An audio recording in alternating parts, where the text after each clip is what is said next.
All right, cool. So this is genuinely how I've generated six figures in profit by 18 by installing core beliefs about change in my prospects so that they want to pay.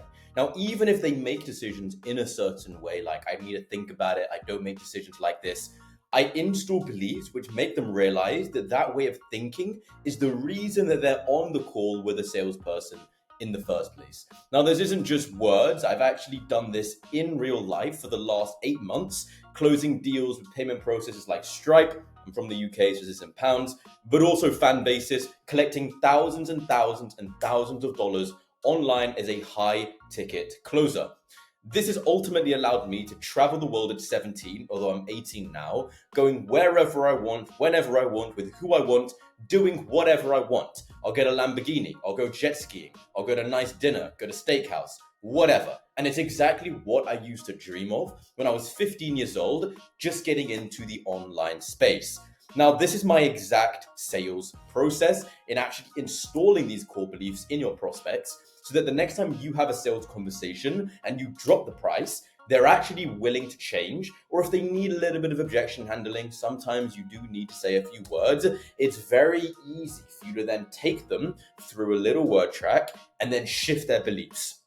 Without the pre-game, shifting the beliefs to the point where they'll actually take action is much, much harder.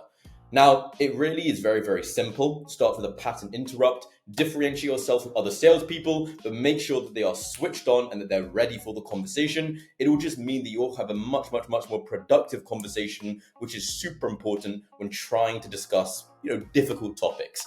Then the most important thing is letting them tell you, how can I help? What made you book in the call with me today? They'll tell you what made them book in. Then you want to go, okay, cool, man. So it's, the fact you don't make enough money. I guess, like, what's really behind that? What are you doing to make money in the first place? And you kind of understand what is their problem. Why did they book in the call? And then you say, what's the impact of actually that problem on you? Again, super duper important. Make them feel. They will sell because of feelings. People buy on emotion. People don't buy on logic. I know you might hear some people buy, no, they buy on emotion. And then once you figure out what the impact of that issue is on your prospect, you want to go, how long have you been dealing with it for? Okay, what have you done to fix the problem? Okay, and when that did work, why did it stop working? Okay, and when that stopped working, what did you do after? Okay, that sounds okay. I mean, what did you do after? Cool. If those are all the things that you've done, and that last thing was 8 months ago, brother, like, what's the reason that you haven't done anything about it then? No, oh, okay. And then, you kind of sit back like that. That's going to build urgency. Then you want to link it to time frame. And time frame is super duper important as well, which, as I said, accountability. What have you done? Opportunity cost. What have you missed out on last 3-4 months by not fixing your issue? Commitment. Are you committed to change? Pitch them. 3-pillar system. Reaffirm that commitment. Okay, will that actually be the change you're looking for? In most cases, it'll be a yes. Price drop. Price is just XYZ. Objection handling, and then collecting the cash. Now, I'm not just going to show you an outline as I did in my last video. I'm actually going to show you direct word tracks. So open the call. Now, there's a couple of things that you've got to be aware of. Number one, they cannot be driving. If your prospect is driving, they may be able to speak to you, but they won't be fully listening, or you'll get to the end of the call and you'll say, cool, man, like, is this something you want to do? They'll say, yeah, but I'm driving. I can't get to my credit card. And then they jump off the call and they never pay you, all right? So you always want to make sure that you can pre-handle that objection of, hey, I'm driving, I can't pay right now, by making sure that they are sitting at a desk or sitting at home. The other thing is the camera is off. They may be driving, they may be doing something. They also may be distracted with something else. So you want to just say, hey, brother, I mean, the audio's coming through perfectly. I can't seem to see the camera though. Oh, okay. I mean, I feel like if you're going to do business with someone, you probably want to speak to them face to face, right? I mean, would you? I would.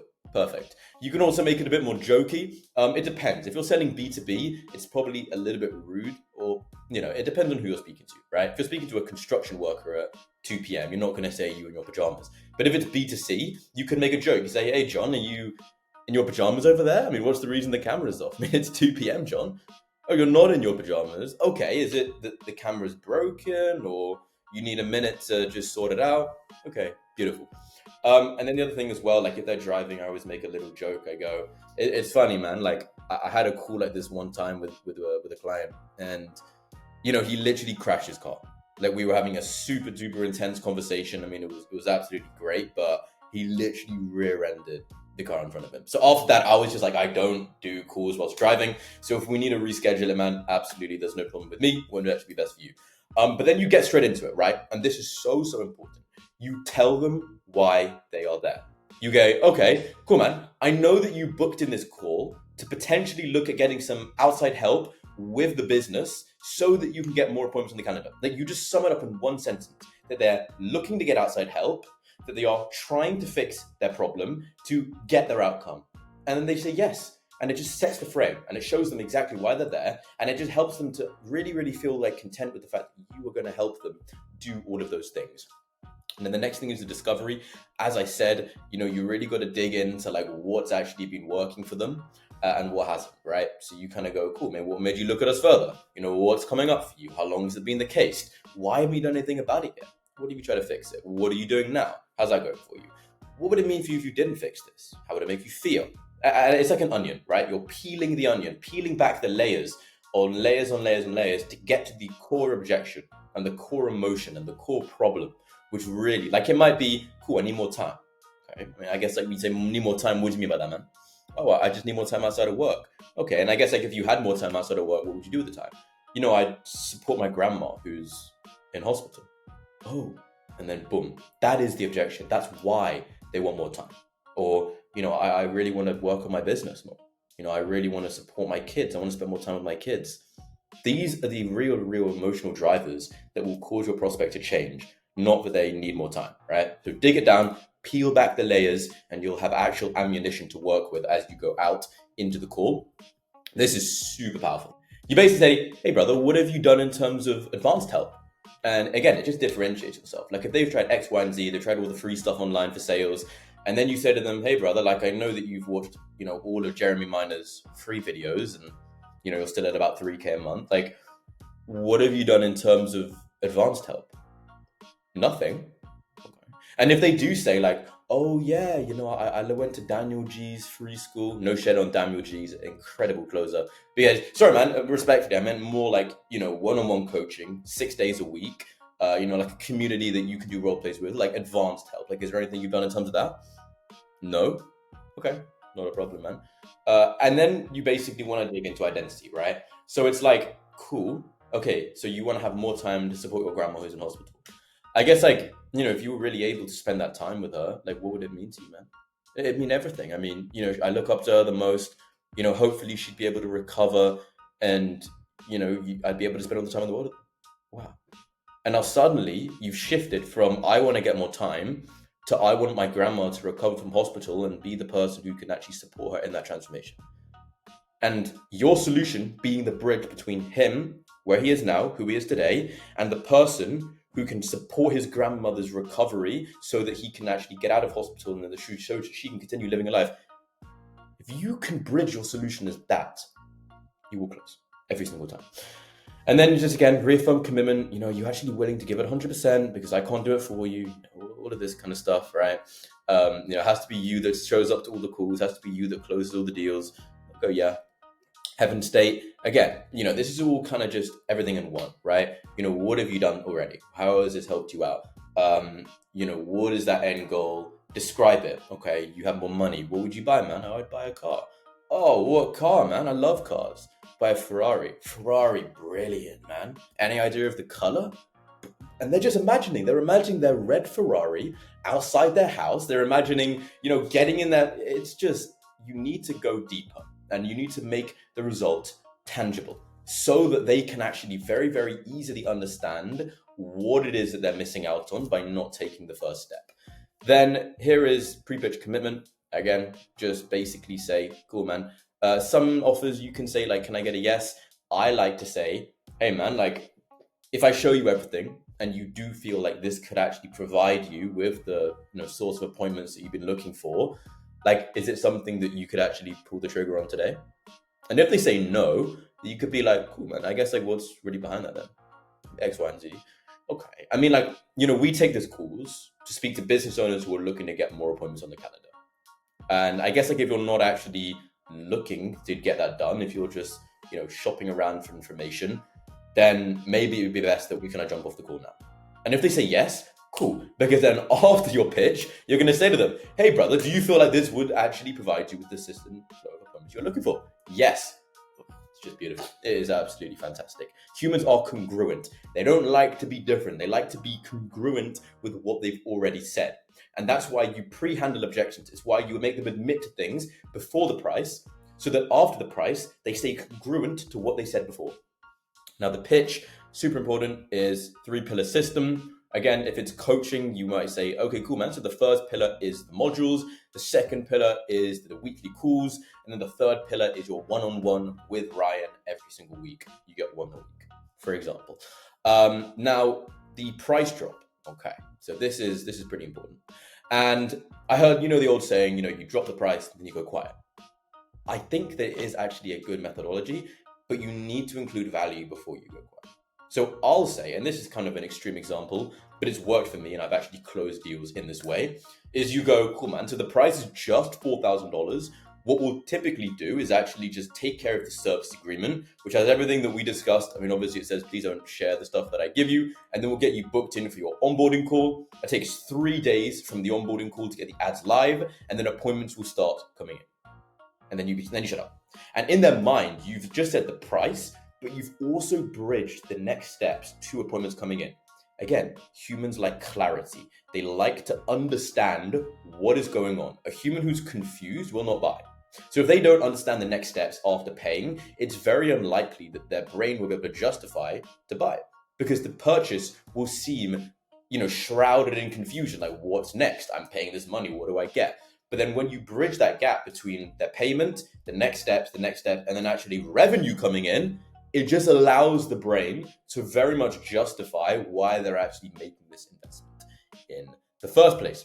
Now, another thing is sort of asking for the sale. Super duper important. You want to say, cool, man, if you can just take care of the investment, if you can just block out the investment, I like to offset it. I'll say, cool, man, like if you can just take care of the investment, I'll get the onboarding call drafted up. Cool, man, if you could just take care of the investment, I'll just get your invitation to school ready right now. What's the best email address for you? Is it the one I already have? I'll shoot that over to you whilst you actually take care of the investment. Now, I'm not going to go over objections in this video because it's a whole wormhole and I want to do it properly. You can see a little objection tree there. Price, logistical, 2 types, doesn't have the money, needs a payment plan, both can be financed. Always use financing. If your offer, if the business owner doesn't have financing, make sure he gets it. WAP can do it. It will make you collect so many more deals because you can get 100% upfront, they can split it up. If it's a trust objection, again, you need trust in investing with no result or trust in them actually getting to the outcome. All you need to do is reframe the belief. Reframe where that belief is coming from.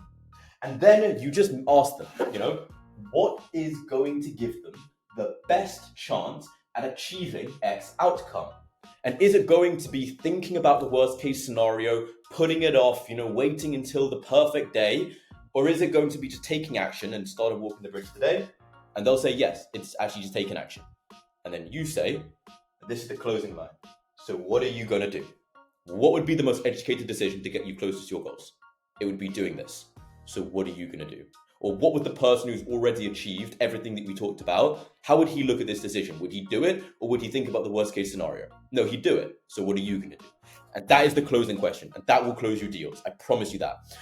Now, final close, again, you want to book them in for the onboarding call, have that next step. Even if you don't have a service agreement, even if you don't have a school group, just make sure that you start talking about the next step, which would be the onboarding call.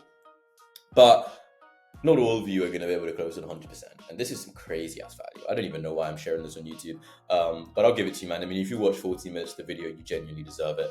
And this is something that's known as the deposit method. So you tell them that the price is 6K, but it's 3K on this call only because we have a 3K setup fee that we can waive. Now, if you did everything right, they will believe, and if it's a good product, they will believe that the product is something which will help them and that they need. So then if they want to take the time to think about it, or they need to go and speak to their wife, or they just, have to check the finances, or they want to pay next week, what you can say to them is, okay, man, that's not a problem. I guess, if you do actually believe that this will help you get to 100K a month, All I would need from you is just a small commitment deposit of $200 to lock in that discounted rate. Off the back of that, I'll actually just schedule you in for that follow-up call, and then we can discuss it then. And just like that, you made your full commission from a deposit. And if they show up and close, cool, you've made even more money. But most of the time, like guys will put down a deposit and not show up. It's just because it's so mentally difficult, especially if you do the stuff that I showed you. It's so mentally difficult to walk away from the solution to their desired outcome, to everything that they've been dreaming of. Genuinely, it's so difficult for them to actually just say no.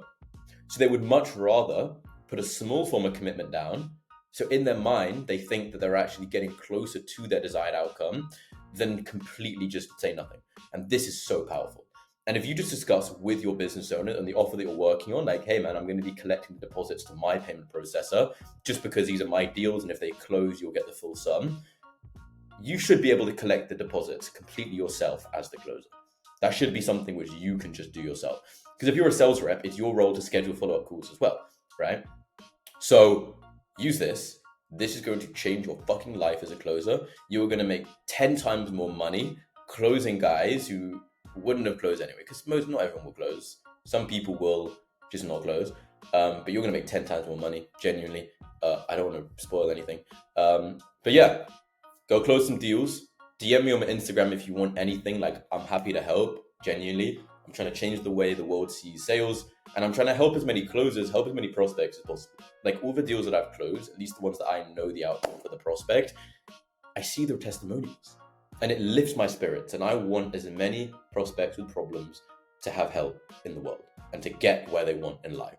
So I want to help as many closers, help them to take that action. Go close some deals. DM me on Instagram if you want anything. It's in the bio. And yeah, we'll see you in the next one.